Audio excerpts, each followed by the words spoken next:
Section 8.5, providing a theoretical basis for the PT phase diagram. So in this section, I just prove this PT slope is positive for all substances, with one exception.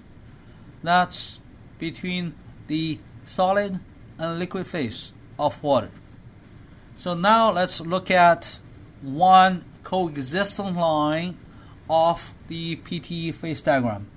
Along that line, if you change from PT to P plus dP and T plus dt, make sure your data point is still on the coexistent line. And then we have initially mu of the alpha phase be equal to mu of the beta phase. After the change, again, make sure after the change, you still have this P plus dP and T plus dt on the coexistence line.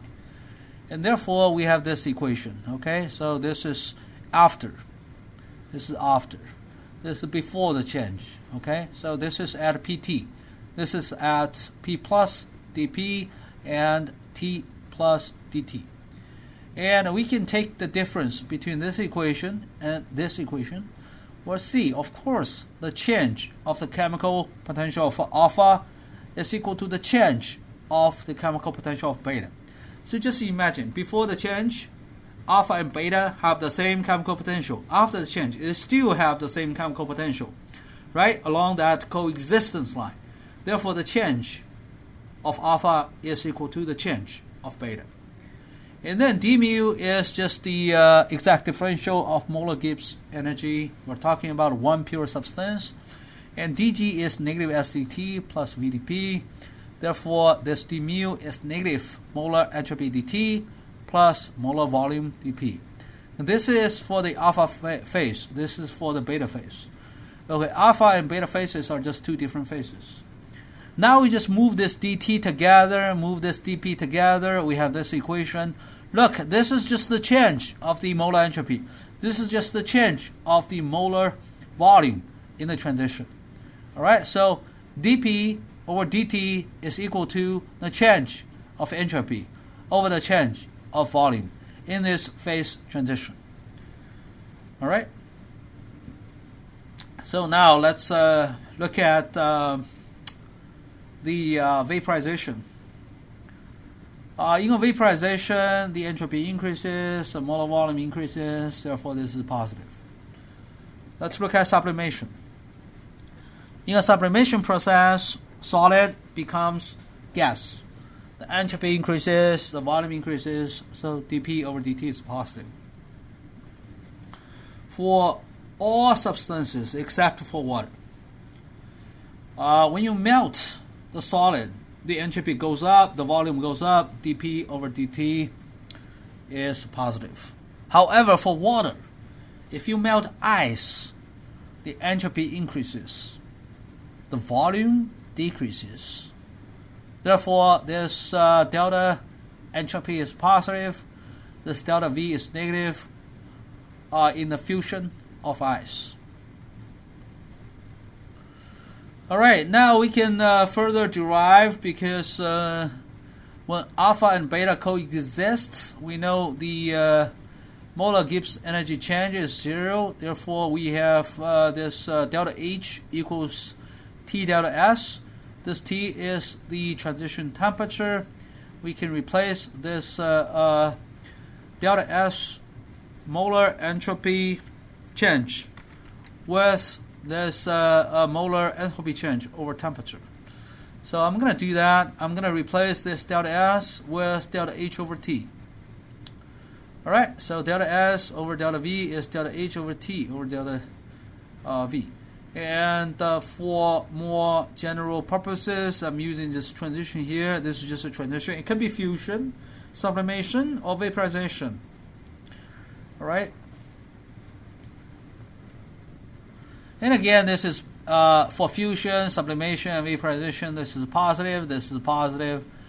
And for fusion and vaporization, this is usually positive, with one exception, that's water.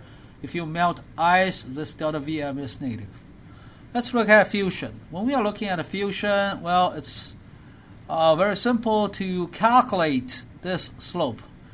All you need to know is you need to know the enthalpy of fusion, the fusion temperature or melting point. And then you need to know this.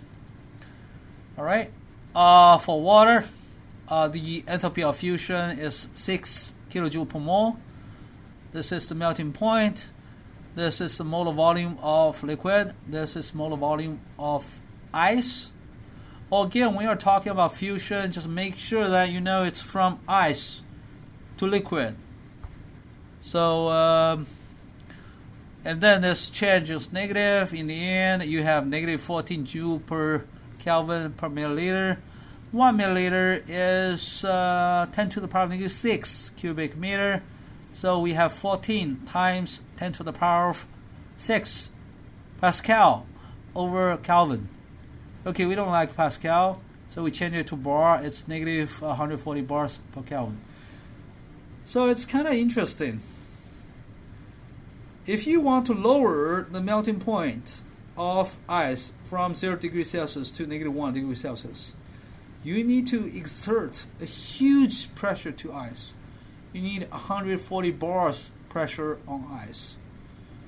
Alright, so that's why I suggest you to use a push pin to press on ice and see if you can somehow make it melt. Okay, a push pin has a very small surface area when you push it, okay, from the right side, okay, and then you can exert a huge pressure to ice. But also you can feel the pressure if you use the other side. Vaporization. When we are looking at vaporization, we just need to replace this word transition here, transition with vaporization. Okay, vaporization. We need to know the enthalpy of vaporization, the boiling point, and the molar volume change of vaporization. Actually, there's a so-called Troughton's rule, which says the change of the entropy of vaporization is roughly 90. This is almost always true. This is because when we go from liquid to gas, the molecules now can have additional translational entropy. That's 90 joule mole K. Okay, so roughly the rotational entropy, the vibrational entropy remain constant or approximately constant, but in the gas phase, the molecules can move freely in the x, y, and z direction. In each direction, the entropy is roughly 30 joule per mole K, 3 dimensions, 90.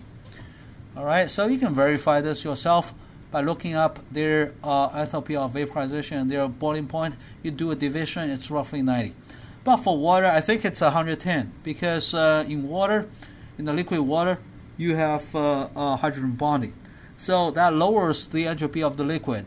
And when you lower the entropy of the liquid, you actually increase the gap between the entropy of the liquid and entropy of gas, and then you have 110.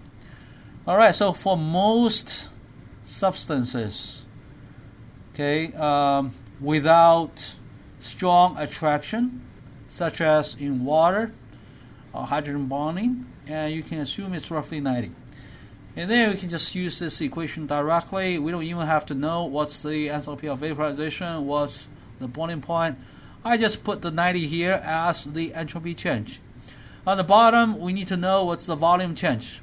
So this is the volume change. But wait, this number is much greater than this number. How much greater? 1,000 times greater.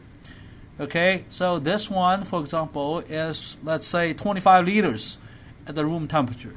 This one is 25 milliliters at the room temperature. So if you use 21 liter minus 25 liter minus 25 milliliter, that's roughly 25 liters.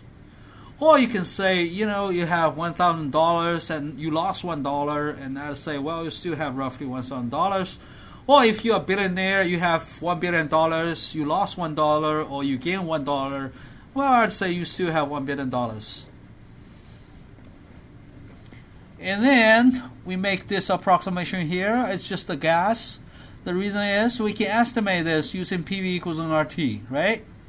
I know it's not an ideal gas, but approximately it's an ideal gas, okay? A real gas is approximately ideal gas, especially when the temperature is high. And I'll say this is fairly high temperature. or when the pressure is low. Okay, so we have fairly high temperature here. And then this is good. Now we can plug in the numbers. We have R, we have the temperature for this cyclohexane, we have the pressure. We plug in all the numbers. Make sure you use your units consistently. If you're using SI units, use Pascal for the pressure. And then the result is 3000 Pascal over Kelvin, or 0.03 bars per Kelvin. So this number is so much smaller than this number. What's going on? 140 bars, 0.03 bar. Look, well, very simple. If you look at this, look at the difference between the molar volume of liquid and the molar volume of solid. It's very small. It's tiny. It's 1.6 milliliters per mole. Over here, okay, this is about 25 liters or 30 liters per mole. 1.6 milliliter, 30 liters. So they differ by, a factor of 2,000. So this number versus this number, if you do some calculation, they differ by several thousand as well. So by looking at this, you can tell we can change the boiling point of cyclohexane or pretty much any other liquid easily, very easily. You just increase the pressure by 0.03 bars. Then you increase the boiling point by 1 degree Celsius. Or you can lower the pressure by 0.003 bars. You lower the boiling point by 1 degree Celsius. Sublimation, same derivation, exactly same derivation as vaporization. Exactly same approximation down there. Over here, the change is the molar volume of gas minus the molar volume of solid, and then we neglect the molar volume of solid, and then we assume the gas is an ideal gas so that we can use this equation. However, I forgot to kind of just change the superscript. I'm gonna do that right now. Sublimation over here. I used the copy paste because the equation is actually exactly the same as the vaporization. Okay.